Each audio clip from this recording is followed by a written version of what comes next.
Hey Yuyen, have you ever thought about how our habits shape our lives? Absolutely, Jian. It's fascinating how something as simple as a habit can have such a profound impact on our day-to-day experiences. Right? I recently came across this idea that every habit has a deeper underlying motive. For instance, when someone craves a cigarette, it's not just about nicotine. It's often about wanting to relieve stress or fit in socially. That makes sense. So, if we understand those underlying motives, we can find better ways to satisfy them without falling back on bad habits. Exactly. Like, instead of reaching for a cigarette to cope with anxiety, someone might choose to go for a run or meditate. It's all about finding healthier alternatives. Speaking of alternatives, I love the concept of reframing how we view our habits. Instead of saying, I have to exercise, we could say, I get to exercise. It completely changes the mindset. Yes, that shift from have to get to can make even the hardest tasks feel more like opportunities. It's like turning a chore into a privilege. And it's not just about exercise.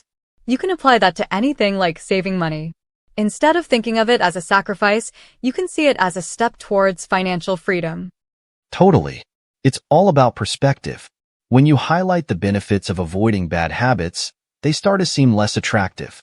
And what about creating motivation rituals? I've heard that associating good habits with something enjoyable can really help reinforce them. Absolutely.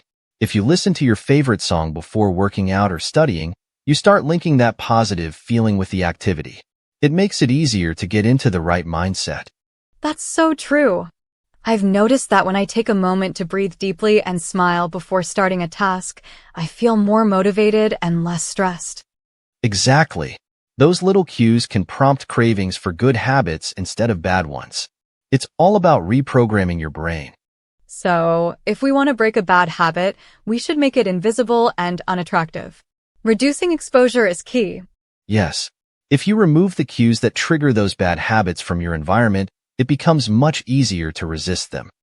And by highlighting the downsides of those habits, like how smoking damages your health rather than relieving stress, you make them less appealing.